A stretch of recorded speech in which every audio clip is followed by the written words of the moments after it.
Welcome back. This is a generic intro to this episode because I don't know what we were talking about. To re-record like 10 minutes of audio, unfortunately. So you're getting whatever this is. Why is there an intro? This isn't at the beginning. Yes, it is. It is? It is at the very beginning. Oh, I didn't know that. Yeah, now you know. Oh, now I sound like an idiot. No, that's fine. I always sound like an idiot whenever I open my mouth. Go ahead. As I entered the brightly lit morning office, I found Takako, Fumi, and Inukai already at their desks.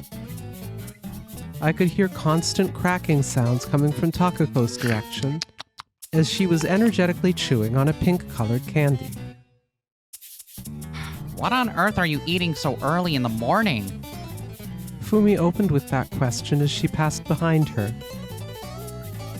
That was the same candy the owner of this building had given to Takako, the one I left in the office kitchen. I see you just can't get enough of those hard candies. Hard candies, huh? A lump of sugar with a fancy shape, basically. Takako is pretty much addicted to the things, so the owner of this building brings her all sorts of rare ones. Oh, those don't even look like they should be edible, come to think of it. Inukai considered Takako with narrowed eyes. Hey, you want some, Fumi? No thank you. Sorry for hoarding all these beauties for myself. Takako popped a sakura petal-shaped candy with bean jam in her mouth. Are those actually any good? They have just the right amount of sweetness and feel great to bite into. After Sachi took away my cookies last night, all I could think about was eating these as soon as I came back to the office. She has to keep the cookies away from me so she can monitor my sugar intake.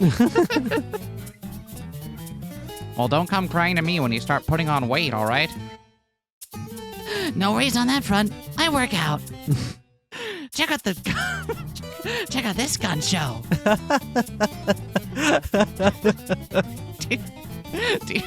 Those aren't legal in Japan.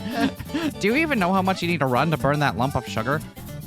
Fumi made a sinister smile. Anyway, I would like to begin our morning meeting. Okay. Okay. Okay. The other three replied in unison. We'll pretend that was in unison. Doppler effect.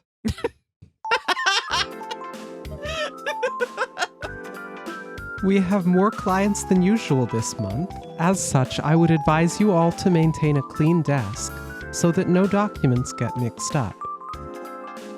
All right. Inukai was the only one who answered me right away. Hey, Sachi, do you think my desk is fine? To tell the truth, yours is the one I'm most worried about. Countless sheets of paper covered Takako's desk in complete disarray, alongside a whole assortment of various writing utensils. Oh, I need them all, though. How many designs do you want to draw at the same time? 17. Ask me how I hold that many pens. How do you hold that many pens? Well, 4 between each of my fingers, right? And then 4 between each of my toes. At least... And the 17th one's a secret.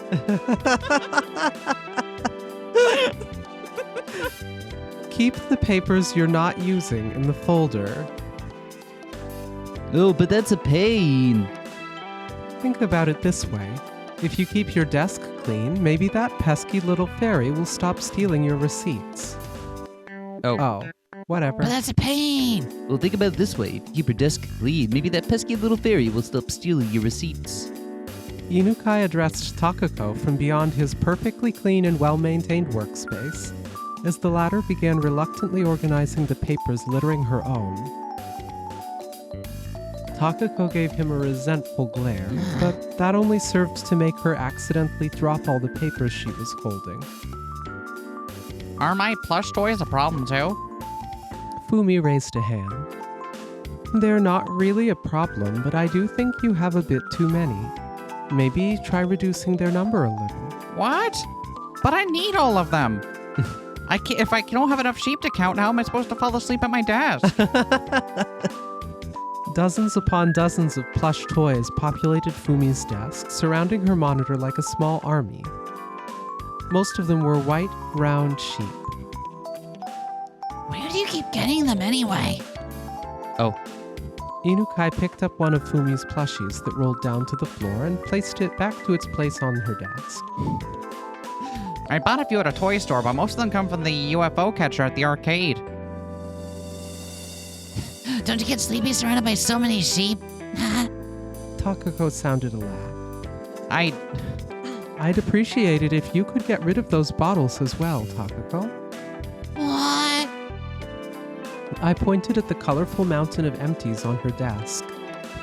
The now empty energy drink bottles were built into a huge and highly unstable-looking castle, resembling something out of a Western picture book. The packaging of their brand changed every few months, and Takako kept buying them every time that happened. How else am I supposed to collect all the bottle caps so I can get the free song?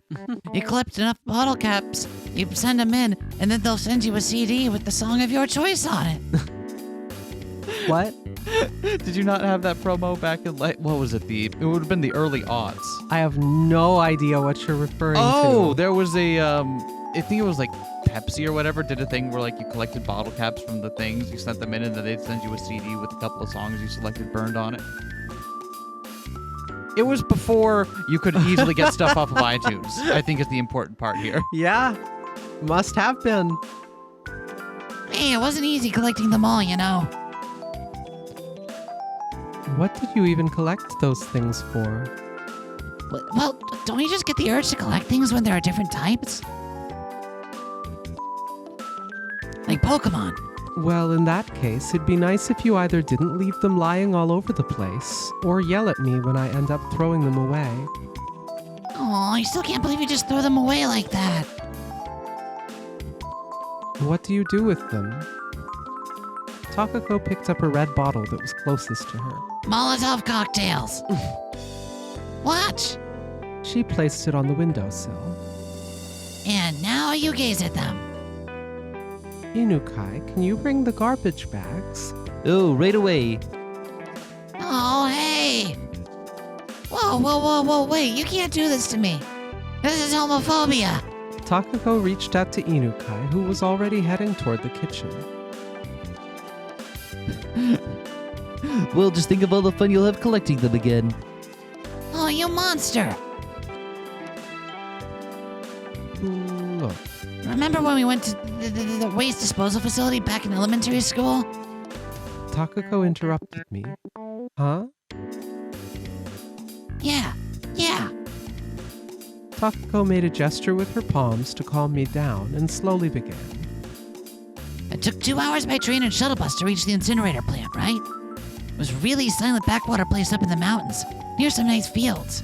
I found some cool watches in the grass by the incinerator. Anyway, when I saw that heap of garbage being consumed by 800-degree flames, I felt sad for all those things that had to travel up that road, only to be incinerated by some faraway, no-name facility. It's just like that one arc in Death Stranding. I haven't played it. Sorry, I only play good video games. Like Fake Grand Order. She would, though. Thank God this takes place before gotcha games are a thing, right? Takako launched into some mind-boggling story again. So I decided to hold on to things and treasure them for as long as I can. How are we supposed to clean up without throwing anything away? I can't imagine how you live with her, Mizuno. It's a test of one's ability to deal with her antics. Oh, what do you mean exactly? Well, let's say I buy her a new pair of shoes. New shoes. As she starts wearing the new ones and gets used to them, she eventually stuffs the old ones away in the back of the shoe cabinet. New shoes for Takako. All I have to do then is throw them away once she forgets she ever had them. What? Hey, by the way, Sachi, where did my white mules go? You never had any to begin with. What? This is gaslighting. This is gaslighting. Why would you do this? The sudden ringing of the phone interrupted our conversation. I returned to my desk and picked it up. Hello, this is Clover Design. After placing the receiver between my left ear and shoulder, I began looking for a pen and some paper with my now freed hands. Give it back. Takako snatched one of her glass bottles from Inukai's hands, but he then just picked another one. I gotta catch them all, buddy. Hey. I tapped my desk a few times. The office fell silent as the two looked at me. Mr. Sasaki, thank you for calling. Takako began filling her desk drawers with the bottles. I understand. Takako, Mr. Sasaki wants to speak to you on line 3. Okay. Boop. Hello, it's me. I pushed the hold button and put my receiver down, while Takako pushed the same button on her desk's phone as it began blinking. All right, now's our chance to clean up this mess. Hey! Hey, wait a sec! No fair! I had finally got them all!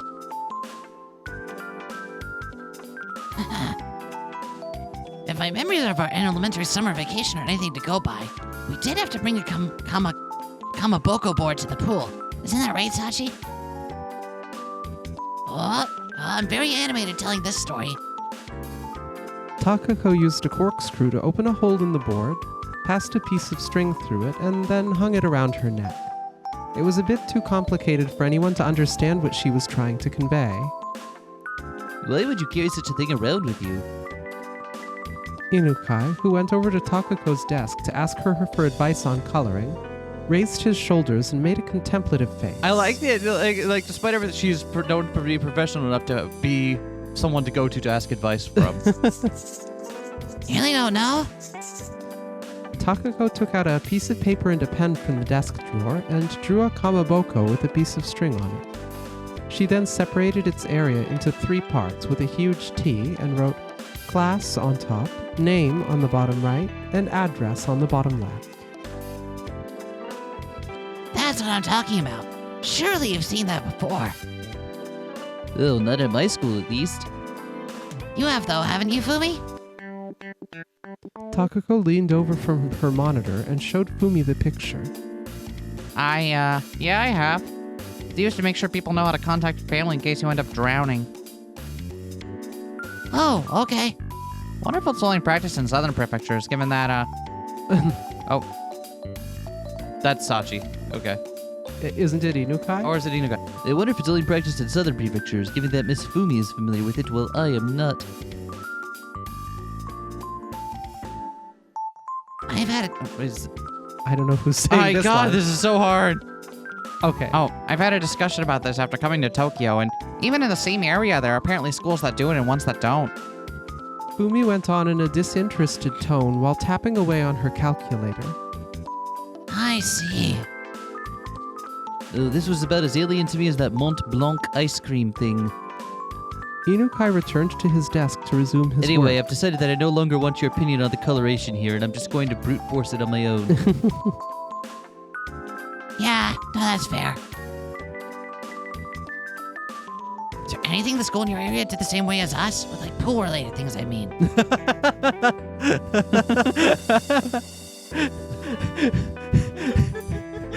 Someone's talked about water. Takako has been activated. It's like one of my 3 joys in life. There's water, collecting shiny things, and Sachiko too, I guess. And sugar? Sugar comes in the bottles. Well, I don't feel like starting a weird game with you, but, did you have to collect colored balls during your pool lessons? Yeah, my place had that too. I'm pretty good at swimming, so I collected a bunch. Like something you'd be good at, Inukai. Oh, what's that supposed to mean, huh? We had to collect the remaining balls. Did you go in circles with the others until you made a whirlpool?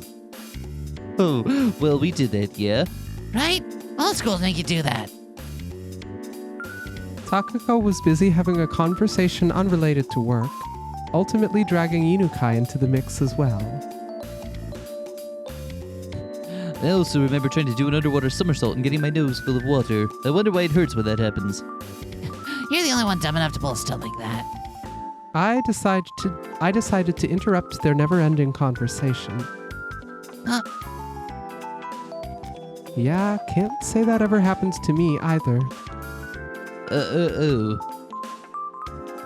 Noticing the look of reproach on my face, Inukai returned to his desk and resumed work. Really? Aw. Takako, now leaning toward Fumi to address her next, finally noticed my expression and promptly returned to work. You have been spared the conversation bug on this day, Fumi. I inserted the poster sample into a tube and tucked it under my arm, then picked up the bag with all the receipts and my notebook inside before standing up to leave. Takako addressed me as I jotted down my destination and the exact time I'd be going home. Where are you off to? We have to deliver the things that advertisement column requested of us. Then there's also a meeting about that poster, I believe. Oh, we have to deliver the things the advertisement column requested of us. Then there's also a meeting about that poster, I believe. I see. Well, good luck. Hope you buy me something tasty on the way. Preferably something sugary that comes in a colorful can. Gotta start replacing the ones that Inukai threw out. After finishing my errand, I called a taxi to make it back to the office. The sun reflecting from the glass-made double doors leading inside forced me to narrow my eyes. You had to pass through 2 sets of doors to get inside the building. After the first set, there were stairs leading underground to the right, and a stretch of mailboxes with a guard room to the left. The gray-haired man behind the guard room's window gave me a small bow, a gesture I returned. I climbed the stairs beyond the second set of doors, reaching the upper floor. All the rooms in this L-shaped corridor had nameplates, reminding me of classrooms in a school. The nameplate of the nearest room said Clover. I saw an old signboard in front of the door with the text Clover Design Office printed on it. Honestly, it looked like something you'd find in front of a martial arts dojo or something. Yeah. I heard a scream from the inside. I took a step toward the door, ready to fling it open, when it opened by itself. Welcome back, Sachi. What is going on here? Look, Takako opened her hands to reveal a tiny ladybug crawling along her palms. It had a red back with several white spots on it. it was on Fumi's shoulder. Must have landed on her when she was outside. I'm not good with bugs. The one responsible for the scream joins the conversation. Oh yeah, the hard read. What? But Fumi, didn't you draw ladybugs on that lunchbox wrapping paper design? I'm okay with them if they're just drawings. I just don't like them on my shoulder. But ladybugs are cute. No way. Can't look at those little wriggling legs. You don't need to go out of your way and hate all bugs just for the cutesy appeal. It's not a cockroach or anything.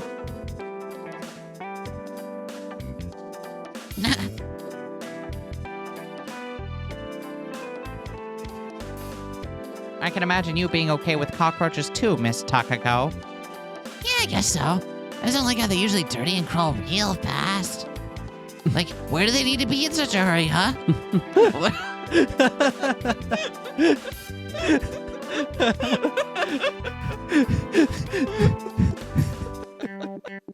The bug judger has logged on. You hope that one cockroach we found in the kitchen escape. Inukai raised his face, continuing the conversation. I don't enjoy senseless killing. Takako puffed out her chest as Fumi went all pale. In the kitchen? Really? You're kidding, right? It was like 2 days ago. Oh wait, it was 2 days ago. Oh, you're exaggerating, Fumi. If you're that scared of bugs, then maybe we should start keeping a lizard in the kitchen. Yeah, and I'll end up unable to use the kitchen ever again. But lizards are cute. I mean, they're only usually like this big. I bet all boys like them. Isn't that right, Inukai? Takako was showing the size between her thumb and index finger. Well, I don't hate them at least, but there were plenty of big lizards too. Oh, yeah. That's right. Back home, I saw one that was over 20 centimeters long. Passing by Takako, I placed the bags I'd been carrying on my desk. Don't even think about bringing any in here. I've never heard of an office that kept lizards before. Could be our mascot. We could be the first. We could be trailblazers. Takako considered the ceiling in a display of contemplation.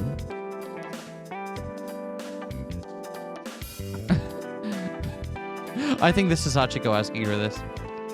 Wanna change our logo to a lizard? No, there's a meaning to our clover design. Takako pointed at Inukai. No one cares, so can you let that ladybug out? Oh, wait. Shit. Whatever. No one cares, so can you let that ladybug outside already? All right. I think everything is totally scrambled in this one. I think we were fine up until that with last bit. She's the one with the ladybug. So Oh, right, that's yeah. someone else talking to her. Could you just let that ladybug outside already? Hi. Takako exited through the door and stepped out to the corridor I just came from earlier. How'd it go with the client, huh? Fumi, calming down with Takako's departure, turned to me. I think it's going steady enough. They didn't ask to change anything, at least. I see. That's good. I picked up the paper bag that I'd left on my desk.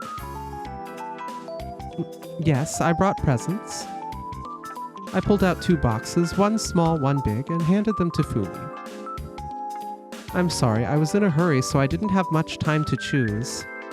Oh, well, thank you. I give the small one to Inukai and share the big one with Takako. Fumi handed the smaller box to Inukai. And here you go. Oh, well, thank you very much. Inukai fixed the position of his glasses and considered the box. Fumi left the big box on her desk. Anything happen while I was Anything happen while I was away? Not really, no. Well, Takako was goofing off instead of working, so, there's that. Hey, no one likes a snitch. Are you guys talking about me? Fumi made sure that Takako, who we had just heard coming through the corridor, could hear her. Oh, Sachi, where are my presents? Fumi has them. Share them with her. Oh yeah, Gunpaito? Takako looked at the box on Fumi's desk. Yeah, these look pretty pop and cute, don't they? She then returned to her own desk and glanced at the clock. Wow, you were quick. I accidentally boarded the express train. Huh, that's kind of unlike you, huh? Takako chuckled as I made an indignant face. I was in a hurry when changing trains, and ended up boarding a behind-schedule express at the place where my train was supposed to be. Did the conductor find you? Yes, I had to pay for a new ticket. Everyone misses or mistakes their train once in a while. It's fine. Right, Inukai? Fumi considered the joyous Takako and my indignant face for a while before finally turning to Inukai. Oh, that's right. Last year when I was going to see my parents, I realized I couldn't find my ticket after I left my bullet train. How'd you get out of the station? So it happened to the station worker and they let me out. You should make yourself one of those railroad-affiliated credit cards. All their transactions are computerized and remain in the record, so you never have to worry about tickets or explaining yourself ever again. Fumi pulled out a silver credit card from her purse. That was like a commercial just now. Hey, I want to do it too. Give me that card for a sec. I saw you two were having fun, so I got it. Hey, Fumi, give me your credit card. And the 3 funky little numbers on the back.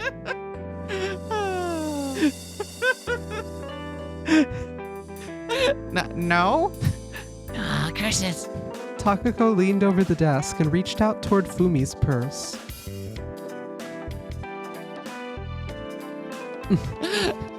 Should we expect a 30-second version from you, huh? Enough. Commercials are not part of our commission, so I would appreciate it if you all would return to your seats already. All right. I struck my desk with the binder I had in my hand, putting an end to their frolicking. I don't frolic, I goof about. The Konpeito box was left at the area connecting Fumi and Takako's desks. It contained a piece of paper with a faint flower design and lots of colorful candies. Takako picked up a blue star and put it into her mouth. Oh yeah, sweets go well with tea. Oh, no. Son of a bitch. Oh, yeah, sweets go pretty well with tea. Oh. Fumi held her personal teacup in her hands. Do you know any famous Indian black teas? Oh, you mean like Darjeeling or Assam? Yeah, you got it. I'll give you this conpeto as a reward. That entire box belongs to us both, though. Takako began chewing on the candies, filling the room with crackling sounds. As she was taking her next conpeto, her fingers struck the bottom of the box. What? With fewer candies in the box, the cherry blossom design at the bottom became partially visible. How can you eat this fast? Geez, I've only had time to eat a few. Oh, damn. Hey, let's slow down a bit so it lasts until the end of our shift, alright? How old are you? Well, Sachi went out of her way to get us this present. We shouldn't wolf it down all at once, Fumi. We're both equally at fault here. All right, well, in that case, I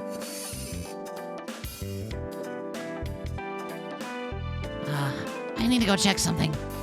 okay. Takako stood up while Fumi was still gazing at the box. Yep. Takako walked to the door, then suddenly turned around and came back. Fumi gave her a confused look. Oh, what's wrong? Well, you know, I got this feeling I might just find that box empty when I came back. Takako bent her back slightly. Come on, I won't eat them all.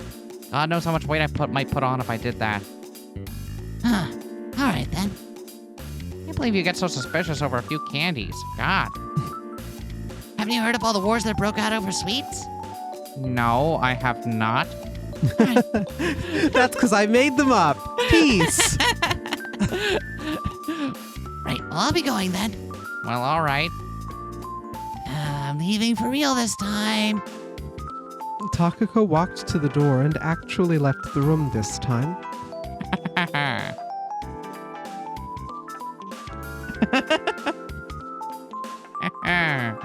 Yoink. Fumi, after making sure that Takako was really gone, took out a white piece of paper from her desk and placed all the konpeito from the box on it. She then carefully folded up the paper and hid it inside her drawer. Aww. Before long, the door opened again, revealing Takako. She glanced at the empty box, then at Fumi, then back at the empty box. How could you? Those were mine. I'm just messing with you. Fumi produced the paper from her drawer. Also, those were for us both, not just you. Yeah, but mostly for me, right? Right? Come on, back me up on this one. Takako opened the drawer and stopped moving. What are you doing? Instigating? Sorry, I felt nostalgic over there for a moment. Do you even know what that word means? Well, there were some leftovers from the presents I received over the holidays. You still haven't eaten them all, or rather, have you actually not had enough yet? Nah. Takako took out a few little bags from the drawer, then lined them up on the desk. Steamed buns from Sachi, rice crackers from Fumi, some fried snacks from Inukai. You kept them? Well, yeah. Could decide if I should eat them to keep myself awake during the morning. Have them for dessert after lunch. Or use them to get a quick energy boost in the evening. I also wasn't sure if I should use them to bolster my spirits on Monday, endure until Wednesday, or make them the grand prize for surviving until Friday. You see, some of those were salty while others are sweet, so I was thinking I should really use the salty ones to boost my motivation when I'm already feeling good. I could use the sweet ones when I was more tired. Thing is, sweet things don't go well with certain drinks, so I had to take that into consideration as well. Hold on, let me show you my chart. Well, I bet everyone's glad you gave their presents so much thought. Yeah, but then as I kept thinking and reconsidering, I eventually forgot I had them until opening this door right now. Takako placed her jaw on the desk, wistfully gazing at her treasures. We still have some copeto left, too. There were still a few sugary candies lying in the box. We're keeping them until after work, you see. Whatever you say. Eventually, Takako chose the steamed bun to her right. Hop. She popped it into her mouth, her face remaining completely emotionless as she chewed. Yeah, I guess I shouldn't have wasted that much time. I think it might have expired. Continues eating it. Takako picked up her teacup and took a big gulp. I'm probably gonna need to go to the hospital. Can you just, like, in advance? I'm just reserve a room. I'm just gonna pause the rest of these off. Call ahead with a reservation. As the sun began to set and the lights lit up in the darkening corridors, Takako switched on the office's fluorescent lamp.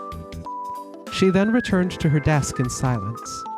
Takako, Fumi, and Inukai continued their work under the illumination of the white light, almost like it was still in the middle of the day. The konpeito box lay empty on the table. All right. Takako crossed her fingers and stretched her back. You got a day off tomorrow as well, right? Wanna go see a movie? Takako addressed Inukai and Fumi over their monitors. Oh, are they showing anything good right now? Well, how about a detective story? Oh, a Japanese film, huh? You prefer Western movies? Well, I can't take most Japanese films seriously. Most of their lines sound fake. That's what's so good about them. Well, even the actors seem more interested in showing themselves off rather than playing their characters properly. That's because you're not interested in them. Some people watch movies just because of the actors they like. Inukai's hand stopped as he got distracted by Takako's conversation again. I got some plans for tomorrow, so I can't go. Fumi made a quick response while arranging the things on her desk. And that sheep goes there. And yes, you go to here, Mr. Sheep. Didn't you say you were free on the weekend? I did not. My friend from high school is getting married tomorrow. Oh, it's kind of rare for us all to get off a date at the same time. Can't you just blow off your friend's wedding? Takako placed her elbows on the desk and leaned closer to Fumi over the monitors. They asked me to sing. I can't just ruin their plans like that. Fumi leaned away from Takako. You can sing? Like what? Like jazz music or death metal? Help me out here. Oh, Miss Fumi used to be in a band, for what I've heard. Inukai joined the conversation. Well, that's awesome. Were you actually producing original songs and stuff? Well, I still have one of the CDs we released. Not like I'd ever bring it in here. What? That sounds like so much fun, though. Go make one yourself. It's not that hard. Can't think of any lyrics. You can just write down whatever. We'll take care of the music. Hey, I never even kept a diary. Song lyrics might be a bit too much. Most people's creative writing experience begins and ends with emails, I suppose. Hey, thank you very much. I am Takako. Does this sound good enough? Sure, why not? Try and go for this ultra polite band. All right, let's make the name of our album Deathmatch, and the title of the first song, Deviation. Oh, does that sound good to you? All I have is a bad feeling about it. The grandfather clock in the corridor signaled the beginning of the new hour. Oh, sorry, but I have to leave early. Fumi placed the belt of her handbag on her shoulder and stood up. Thanks for all the work today. Oh, see you next week. Inukai and myself said our farewells to Fumi as she headed toward the kitchen. Going already? I'm visiting my parents tomorrow. Have to start preparing for that. Fumi told Takako the exact same information that was already written on the whiteboard behind her. I think I'll be leaving soon, too. Progress is as I have previously reported. Fumi put on her coat and left the office. All right, thanks for all you did today. The sun had already set, making the temperature in the room drop a notch. I lifted my jacket off the hanger to dress myself in something a bit warmer. As I returned to my desk, Inukai stood up with his bag in hand. I'll be leaving early then. I glanced at the clock to find out that it had been about an hour since Fumi left. See you next week. Both Takako and I ended up saying that at the same time. Jinx. fuck? Inukai bowed his head and left the office. You owe me a soda now to replace the ones that you threw out. When do you think you'll finish? I addressed Takako as the footsteps in the corridor grew more distant. Yeah, I'm done. You've already finished. Yeah, I finished everything work-related hours ago. What were you doing then? Well, Vibing? whatever. We need to do some shopping before going home. Again? Takako turned her chair around to face me. I saw that you people ate everything that was in the office fridge. I love the carpaccio you made. Ever thought of opening up a restaurant of your own? I mean, if you can whip up something that good from your leftovers.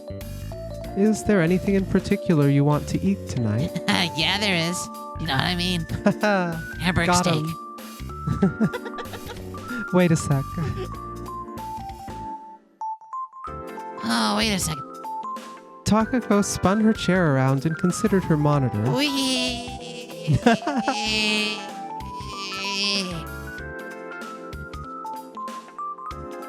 I wrote a program that selects your dinner for you.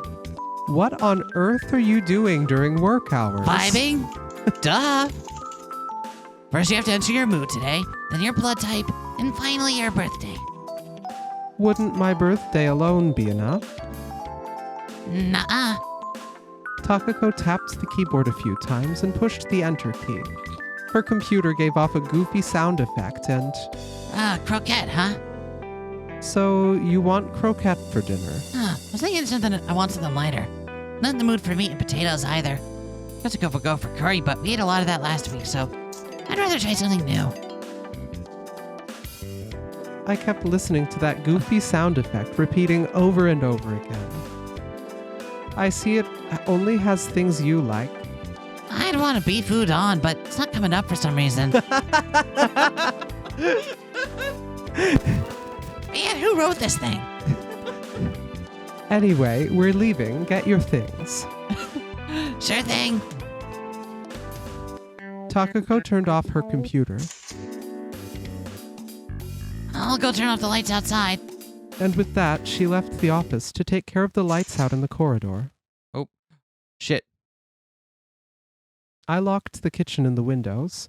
The office door opened as I was pulling down the blinds. Oh, hello. I turned around to see Inukai with a bag in his hands.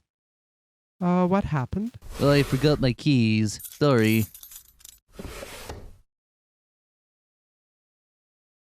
Inukai opened the top drawer of his desk, took out a bundle of keys from it, then placed it in his pants pocket. This is Sachiko. Did you decide on the movie you want to watch? A movie, huh?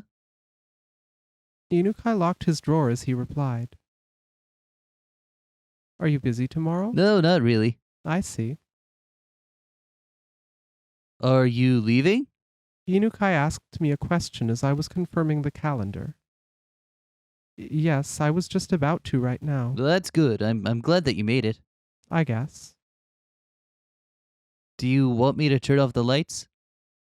Inukai reached out to the light switch near the entrance. Thank you. I looked around the dark office, but spotted no lights from any running machinery I might have missed. I picked up my bag and keys before continuing toward the main door. Have you seen Takako outside? Inukai furrowed his brows. Takako? I'm sorry, but I'm not sure I know who that is. Okay, I was wondering if this was going on.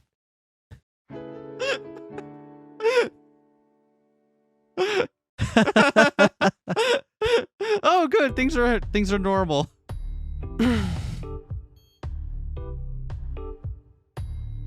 I took a different route home this time, deciding to enter a small and rather lonely-looking bar. The place first piqued my curiosity about 6 months ago, but I had since forgotten all about it. There was a simple, rectangle-shaped liquor shelf behind the illuminated counter. The interior was dimly lit. I could barely make out the faces of people sitting just 2 seats from me. Oh, Who's this gonna be? Oh, it's not a Did I Saki. make you wait? I heard a voice from behind just as I finished ordering my highball. Narasaki sat down next to me. Hello? Hello, this seems like a nice place. Do you come here a lot? No, it's actually my first time here. Oh, was that a highball? I guess I'll try out the same. I nodded, and Narasaki ordered the exact same drink I did. Do you drink a lot? Only at parties or if I'm feeling really tired. Ah, A glass identical to mine was placed in front of Narasaki. you're pretty early. Didn't you say that you were busy lately? I canceled one of our commissions. Oh, I see. It was something Takako was supposed to do. Was she the only one capable of doing it or something? Yes. Takako has been quite odd ever since we were kids, right? Yeah, she sure had plenty of energy to spare. I'll give her that. Yes. She possesses a unique kind of sensitivity. No, I guess that's putting it too nicely. You could say she's always looking at things from a different perspective compared to others. Well, she's pretty eccentric is what I'm trying to say. Eccentric, huh? Narasaki parroted me. I could tell there was something off about her back in elementary school during our first art class. You know how palettes have separate holes for primary colors? Well, she would first mix all of them together, then use the almost randomly derived set of colors from that mess. I would always use only the colors I needed. For example, if we had to color leaves, I'd choose green, yellow, orange, and perhaps some red to mix with them, but before long, Takako would always be ahead of me. Our grades were pretty much the same, but the teacher would always pay more attention to her. On top of that, whenever we submitted our works for a competition, I'd always end up qualifying at best, while she kept winning prizes. There was a time I almost started hating her for it. Did her work look good from your perspective as well? Well, I don't think I could really call her extraordinarily good, but her works always have something that catches the eye.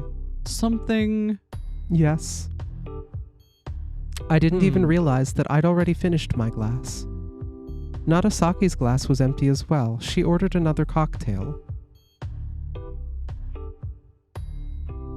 Do you know a lot about these kinds of drinks? I think that the answer is Narasaki because an elderly man who kept coming to the place. Yep, Like the clinic. Do you know a lot about these kinds of drinks? Not really. I just remembered an elderly man who kept coming to our place. He'd always mention this one. The bartender put some ice in the glass and stirred it with a bar spoon, cooling it off. He then did away with the water that came from the melted ice and spilt some of the alcohol Narasaki ordered into a measuring cup. It was some sort of foreign liquor I couldn't recognize from the label alone, but its golden hue reminded me of whiskey. He stirred it with a bar spoon again and picked up the soda next. After pouring most of it in one go, he carefully added the final few drops. The ice cubes jostled about in the drink as the bartender stirred it, sending bubbles floating to the surface. It looked almost like some sort of chemistry experiment. He then added a bit more of the alcohol to make the drink gain some color. As it took on a vivid golden hue, the bartender plugged the bottle with a confident air of perfection about him. And that made you insecure? Narasaki took her glass, continuing our conversation. Yes, I suppose so. I see. I ordered another drink myself. I think you don't need to worry about your work. I'm not an expert on art or design or anything, but you should be fine. And why would you say that? Much like Takako had her own talents, you're also quite capable of things others can't imitate.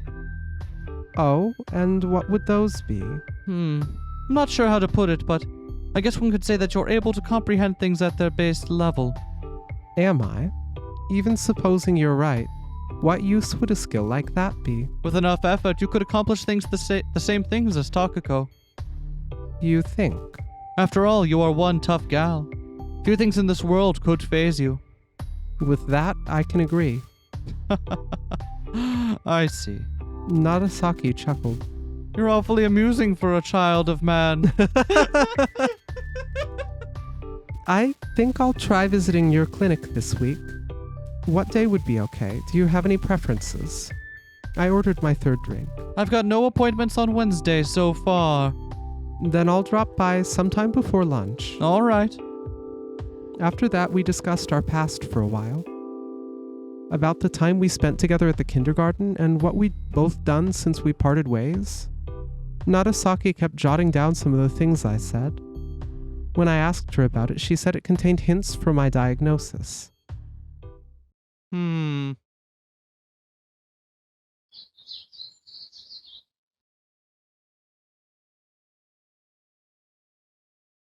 I opened my eyes to see a sideways view of my room and a rectangle-shaped analog alarm clock. A white dog with lop ears was pointing at a few minutes before 7. I pushed the yellow button on the clock to stop the alarm from ringing. With my left eye still somewhat misty from being pushed against the pillow, I climbed out of bed and lifted the black uniform off the hanger. It sported a fairly dull design with only its dark red scarf standing out. I'm leaving. With that, I opened the main door. As I stepped outside, I spotted Takako waving at me near the gate, Hey, still wearing her summer uniform. good morning. Morning. I walked down the stone steps to the gate. As I looked closer, I realized that the knot of Takako's scarf was slightly crooked to the right, and her bag, which should have contained the same books as mine, looked oddly thick and heavy. You're quite early today. The weather was so nice, it would have been a waste to sleep in. I see. Takako lined up next to me as I exited the gate and continued down the road. Well, they say that rising early benefits you 3 mon. How much yen is a mon? Takako looked at me. I don't know. I wonder how much it is. I've read in a book that 4,000 mon is 1 ryo. If you rise early 1,334 times, it'll amount to 1 ryo. Oh, that's cool. 1 ryo, huh? That sounds pretty rich. It does. As we passed the Ryokuchi Park and reached the main road while chatting about late-night music programs on TV and the movies we'd seen recently, we could finally see the school building just beyond the railroad crossing. We have a class representative meeting today, so you can leave without me. I passed the tracks while telling that to Takako. Got it. Takako gave a curt answer. Sorry, hold on, I gotta feed this cat over here real quick. I'm easily distracted. A few minutes after the bell signaled the end of the school day, countless students filled the previously empty corridors. You have a class representative meeting after this, right? Yes. Well, in that Oh, Who the case, I'll fuck be is going home talking? ahead of you. See you tomorrow. My classmates left the classroom. We all sound like Takako because mentally you're thinking about her right now. Hey, what are you doing? What are you doing? Oh, shit. I addressed Takako as she was taking her sweet time to clear her desk, awkwardly lagging behind even after everyone else had left. What do you mean what I'm doing? Got some time today, Sachi? Didn't I tell you about that class representative meeting? Oh, nuts. All right. With that, Takako picked up her bag and staggered out of the classroom. After giving the clock above the billboard a quick glance, I pulled out my English textbook and some notes from my bag. I placed them on the desk, and after turning to the page with the material covered in class that day, began translating one of the longer passages. Tick, tick, tick. The clock above the blackboard kept ticking away. As I finished my review and turned the page to start preparing for tomorrow's class, the classroom's door opened.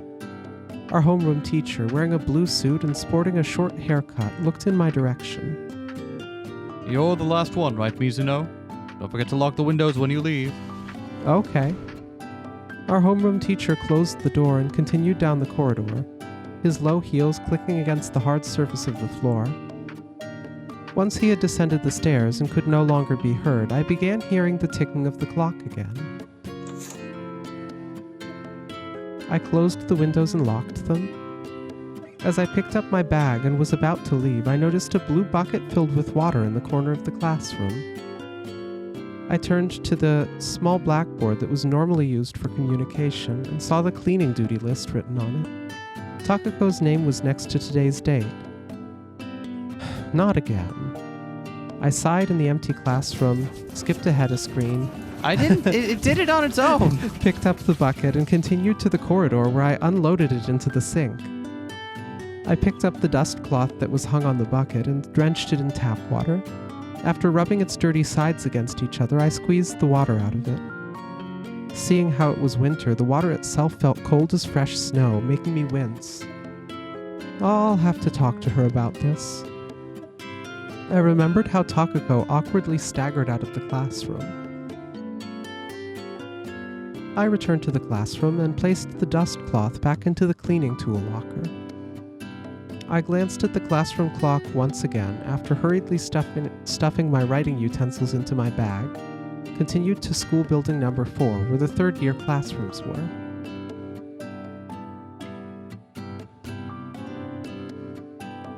As I descended the stairs, I ran into Takako at the exit of the second building. I am inevitable. She was looking at her shoe locker with her arms crossed. After a few seconds, she reached out and slowly opened it. The next moment, her shoulders slumped. If utter disappointment had its own sound effect, I would have heard it just now. That's right, today was your birthday. Hearing my voice made her turn toward me. Oh, hey, Sachi. Her lips curled up into a happy smile. I'm sorry, but I've got nothing for you this year. Oh, no way. It took only a second for her smile to turn into an expression of despair. Come here. I walked closer, seized her arm, and continued toward the exit. Where are we going? I'll give you something good. Oh, yeah.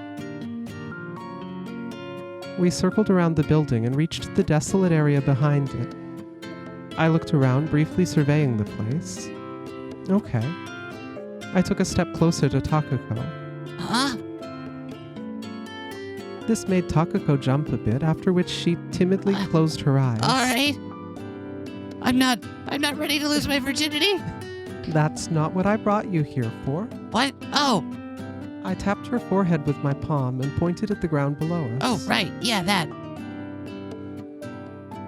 You can have this. Takako looked down. I can have the earth? Yes. All of these lands you survey, that is your kingdom, Takako. I think I've gone mad with power. Huh? What? Look, it's a 4-leaf clover I found earlier. Oh. Eh? Takako let out a beastly howl as she fell to her knees to inspect the clover. Ow! But you can't pluck it, okay? Too late. Another howl reverberated across the yard as I stopped her. Ah!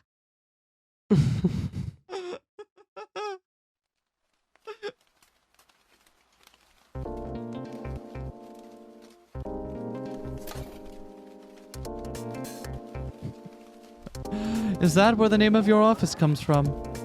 It sounds pretty trite, doesn't it? I like it. It rolls off the tongue pretty well, too. Narasaki, sitting on her chair in the clinic, kept taking notes as I talked. I absent-mindedly regarded her right hand as it kept scribbling something on the paper, even after I had finished my story. Her speed was pretty incredible, yet her handwriting was meticulously clean and followed perfectly straight lines. Could she be a real doctor? I doubted it more and more by the second. What? A real doctor having legible handwriting? Fair. On top of that, she glanced at the business card she held in her left hand. Her right, meanwhile, kept on going at an unchanged pace. There was a period during middle school when we temporarily drifted apart, but Soon enough, we started talking on a daily basis again. I think that memory turned into something special for Takako, I see. said Narasaki as she flipped my business card around to have a look at its other side. Why did you want it anyway? I just wanted to see it, that's all. That's some pretty high quality paper you're using there. The drawing of a clover looks very cute as well. Our job is designing things like this. It would affect our business if our cards had ugly drawings on them. I see. I guess it's like the sign of a sign maker's shop. Mostly pretty old ones, though. Narasaki left my business card on the empty space between the scattered papers and medical records before fixing its position with her index and middle fingers. She then placed her index finger on the card. I could hear the faint sound of rain from the little window behind her. As I entered Narasaki's office, I saw a desk for medical examinations, 2 chairs, a hospital bed, and a medicine cabinet. There were many medical books and all sorts of bottles on her relatively small shelf, seemingly in complete disarray. Yet, oddly enough, they didn't give off a sense of untidiness at all. Perhaps there was a secret order to them all. Can you remember exactly when all of this happened? During my first year in high school, I think. Alright. Narasaki wrote down Takako's birthday and placed the pen on her desk.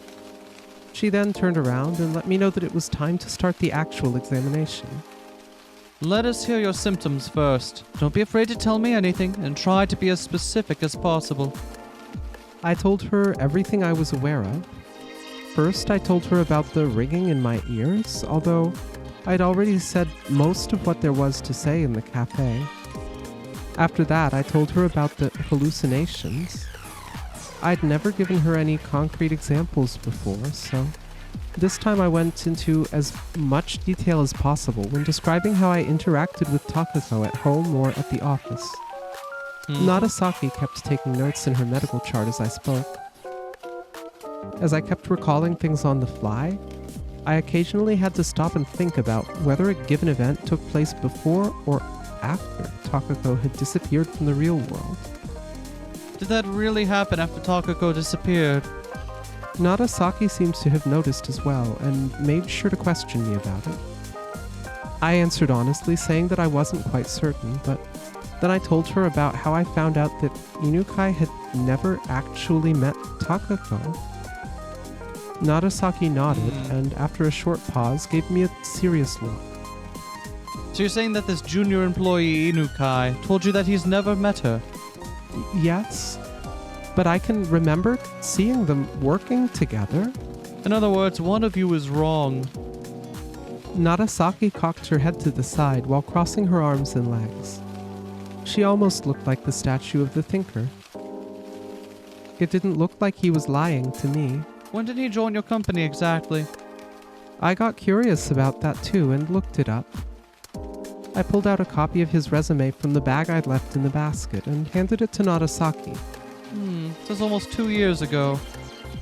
The date on his resume was the start of the previous year, so it made sense to assume he started coming to the office within the following year. I waited for her next words. According to your memories, Takako disappeared last year. Is that right? Yes. Hmm. In any case, I asked our other employee about it and she remembered Takako. Fumi has been working with us since we established the place. I see, and it's been 4 years since then, correct? Which makes it, Narasaki moved the books from the table, pulled out a brown printer paper from the drawer, and drew an axis of time on it.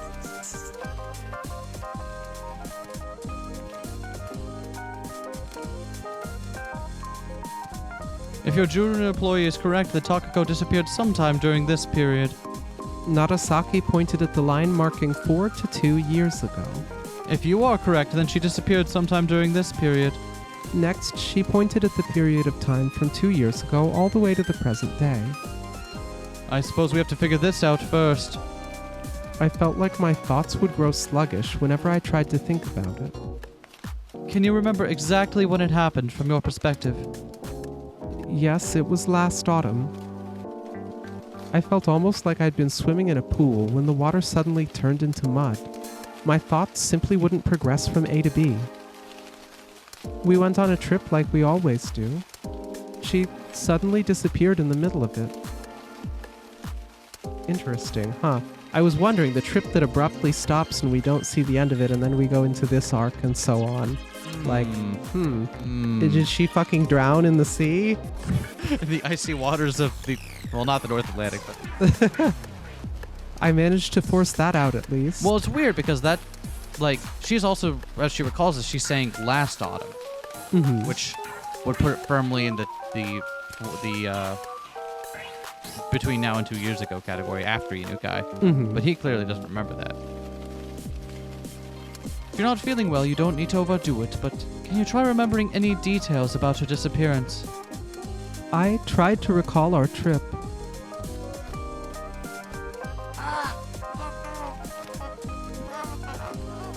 We were walking down a stone pavement surrounded by buildings made from red brick. Takako was saying something with her gaze fixed on the pamphlet map, but it was as though she was somewhere far away, and I couldn't make out her voice at all. The scenery itself began to distort and eventually dispersed.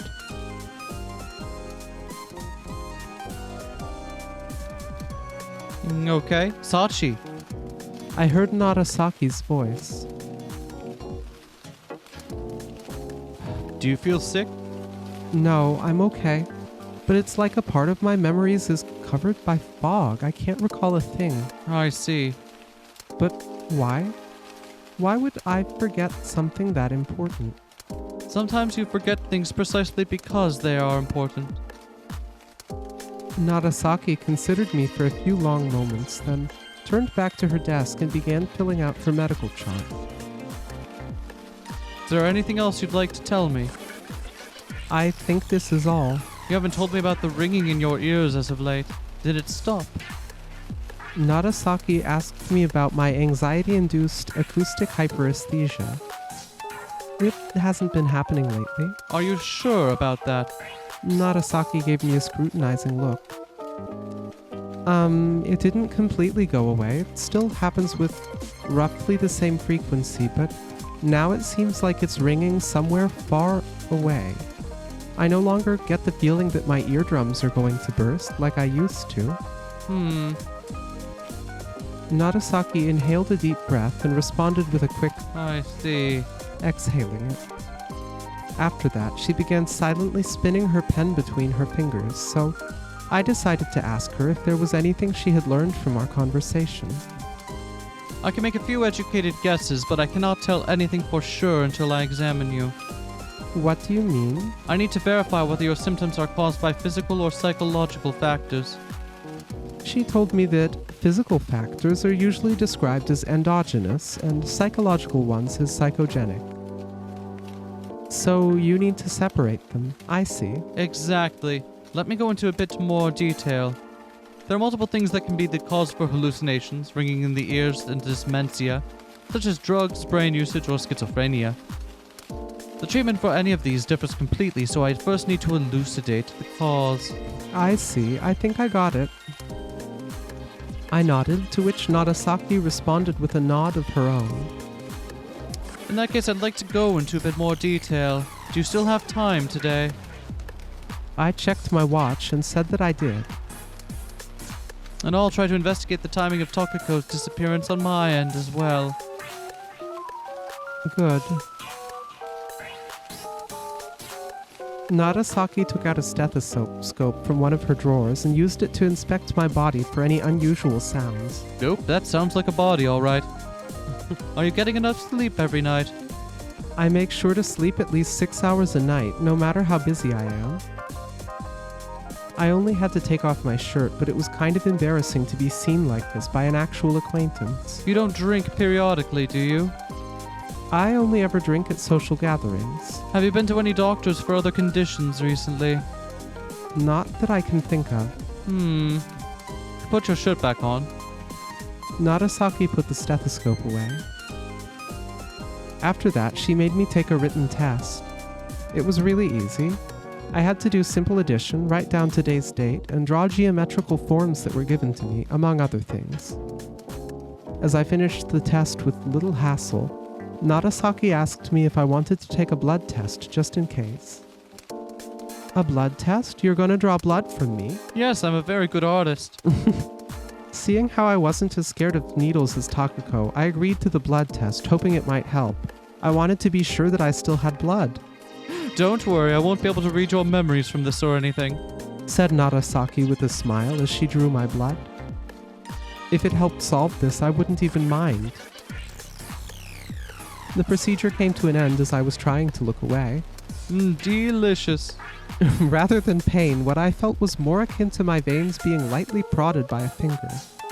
It appeared that Narasaki was good at drawing blood. After discarding the needle, she placed my blood on a silver rack. I made a brief sigh, prompting Narasaki to ask me if anything was wrong. I was seeing hallucinations, hearing sounds, and to top it all off, I apparently had memory problems as well. If that wasn't enough to get one depressed, I didn't know what was. I was just thinking about how my mind wasn't as strong as I thought it was. Narasaki made one of her unique chuckles, exhaling the air in a single breath. What's so funny? I gave her an indignant look. You don't look that distraught, that's all. What makes you say that? I mean, if a sigh is the extent of your reaction.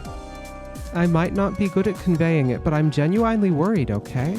It shows that you're still feeling fine enough to maintain a calm exterior. On top of that, you're trying to face this problem with a cool head. Most mental patients aren't that aware of their problems, and only end up visiting a professional due to peer pressure. Compared to that, you not only recognize that something is off with what you're experiencing, but you are trying to figure it out yourself through intellectual reasoning. In short, you're both tough and possess an open and flexible mind.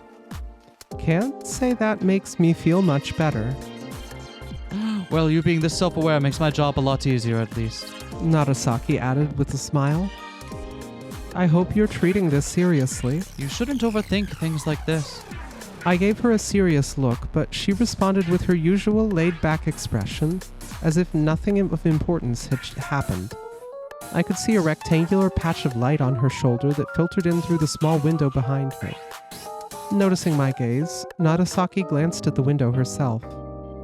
The sound of rain abated, and now the faint window-shaped patch of light extended across the floor. Well, we finished with the blood test and all, so I guess we might as well have a sip of some coffee. Best doctor's office. Narasaki stood up and left the consultation room. Have you ever been to a doctor's office that served you coffee? No. There is one around here that there is one around here that I went to for some time that did, and I was sad when COVID happened and they couldn't anymore. Infinite sadness. It was so good. There was a coffee machine and a little basket of snacks, because it's like, oh yeah, people are gonna feel like shit going to the doctors, right? And also people are gonna get their blood drawn and they're gonna feel all woozy after. So like, why not just have like some herbal tea, some coffee, some snacks, and just be like, okay, feel free to sit down. There will be calming music and good coffee. That's kind of rad. Come to think of it, there was coffee served at one medical specialist place I went to, but that was also like, I got the feeling they were very choosy in their clientele for certain. if you know what I mean. As I killed time absent-mindedly gazing at the pictures stuck to the corkboard on her desk, Narasaki returned with 2 cups of coffee in hand. She placed one in front of me and kept the other in her hands as she sat down. With her left hand freed, she put it in the pocket of her white coat while using the right to take a sip from her cup. I reached out to my cup as well.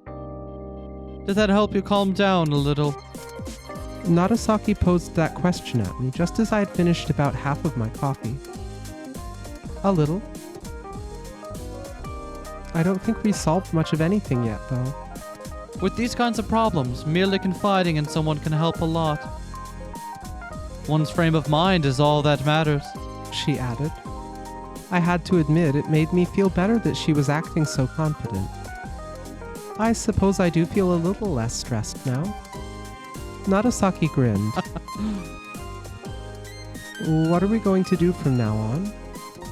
Well, for starters, I heard you out. Now I'll have to look through the results of your examination to be able to tell exactly what is going on and what the causes are. Then I could come up with the best solution for you. She would make it clear what the problem was before tackling it head on. I'll take care of all the complicated stuff, so you should just relax and give me some time. All right. As I've told you, if you come here, I will see this thing through to the end, or at least until you are satisfied. Okay. Don't worry about it too much for now. As our appointment drew to a close, Narasaki told me this was just a preliminary check. After deciding on the time of my next visit and indulging in some small talk, I left the clinic.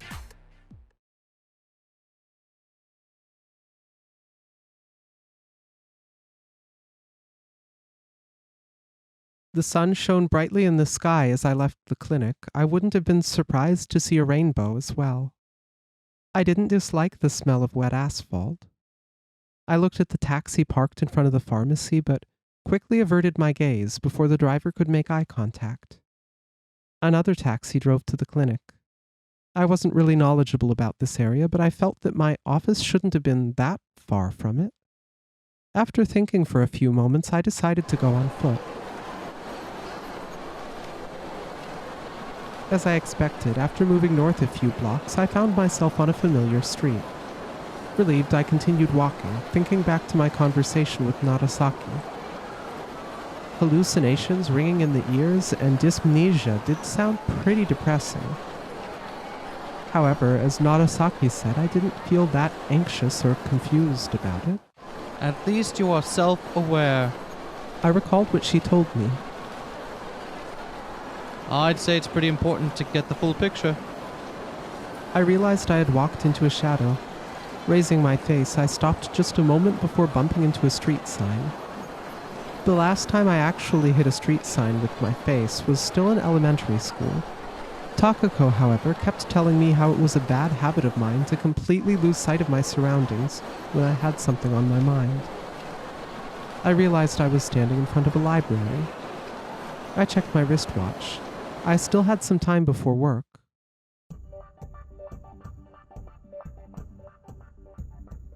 Psychology was in a different section from medicine, so it was a pain to find it. However, before I could spot an idling library worker, I found myself in front of a shelf with these kinds of books. I randomly picked one up and opened it. It seemed to be a dictionary dealing with terms of clinical psychology. I read through a few random pages until my eyes stopped on something. Catharsis. A method of treatment that makes repressed memories resurface in order to avoid an explosive buildup. Making repressed memories resurface. According to the definition I was aware of, the word referred to the purification of emotions. However, in the context of psychology, it also seemed related to what Narasaki was talking about, understanding the whole picture. I closed the book and considered the shelf again. In the end, I chose 2 books and brought them to the counter. As I left the psychology section, I stopped, wondering if I should perhaps borrow some other books, mostly for recreational reading. The librarian behind the counter noticed me lingering about. Over here, please. The librarian was a woman of short stature whose head barely reached up to my shoulders. I checked the floor behind the counter. It was the same site as the floor on my side. Do you happen to have a membership card? She addressed me in a slightly high-pitched tone. No. Is this your first time visiting? Yes. I'll prepare a card for you then. Can you fill out this form here? She placed a piece of paper and a pen in front of me. I wrote down my name and contact information. How long will this take? I handed her the form and glanced at the clock on the counter. Just a few minutes. Her reply was quick and curt. I wished she was more specific, but I nodded and decided to wait. I placed 3 books on the counter, and the librarian scanned their covers with a barcode reader. I heard 3 beeps. She picked up the card that came out of a machine beyond the counter, gave it a final check, then handed it to me. Here you go. Your library card. It really didn't take long. I picked it up along with my 3 books. 3? I thought there were 2.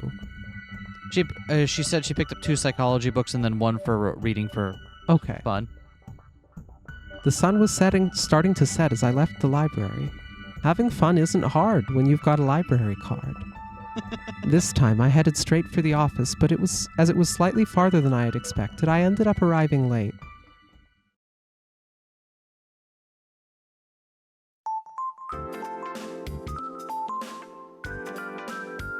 The hour arm of the clock above the entrance was pointing at the number 5 when I finally reached the office building.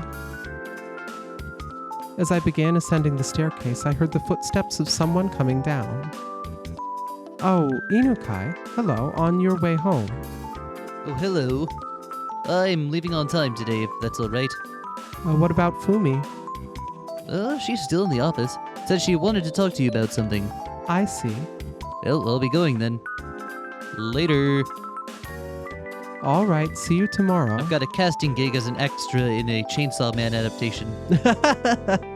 I reached the floor where our office was located, continued down the corridor, and stopped in front of the door. As if jolted by static electricity, my hands suddenly stopped right before touching the doorknob, but I simply shook my head and stepped inside. I'm back.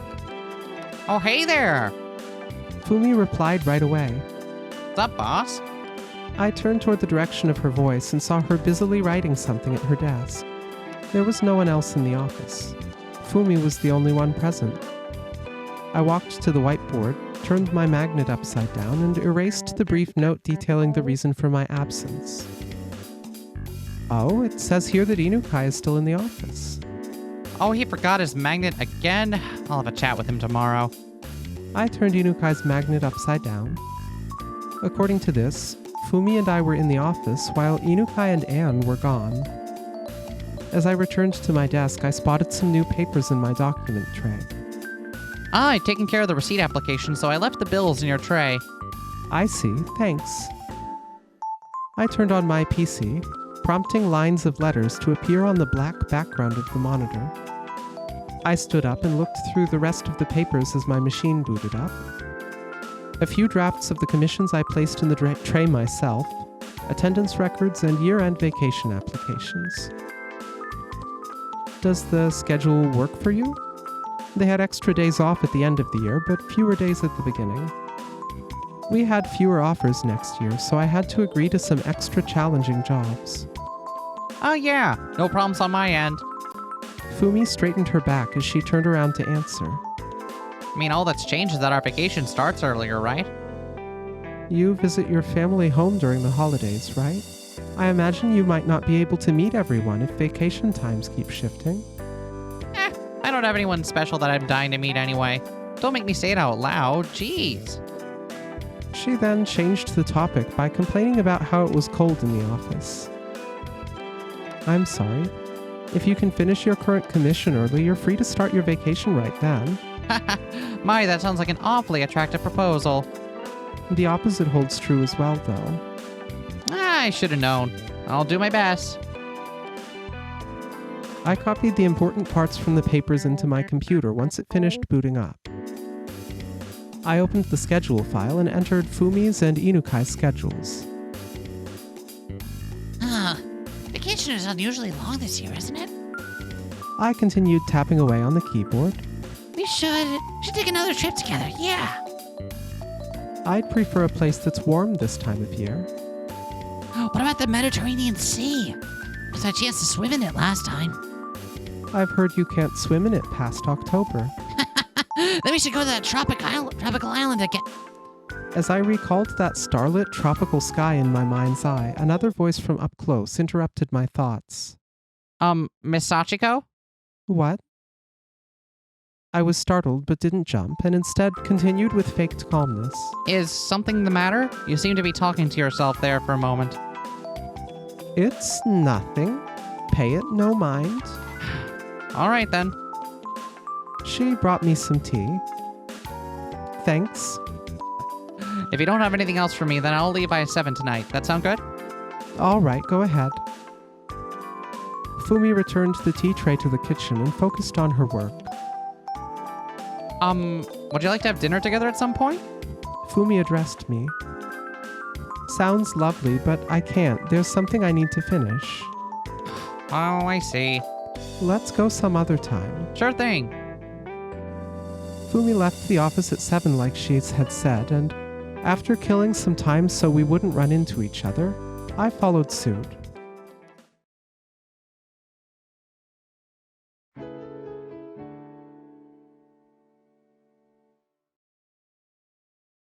Huh. What the heck? What the heck is a great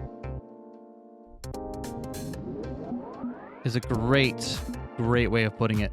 Let me just double check. I'm pretty sure that this game always tells us when we unlock a new thing, but I want to just double check that we haven't unlocked a new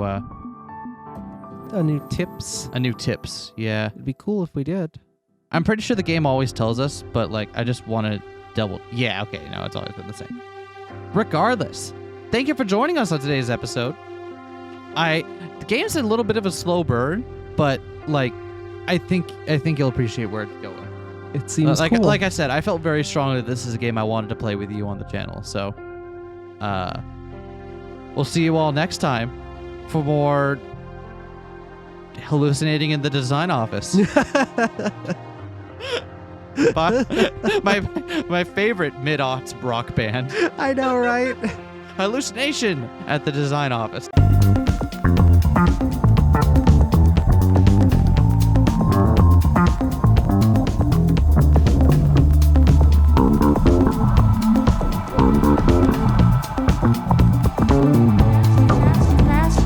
Smash that like, comment and subscribe.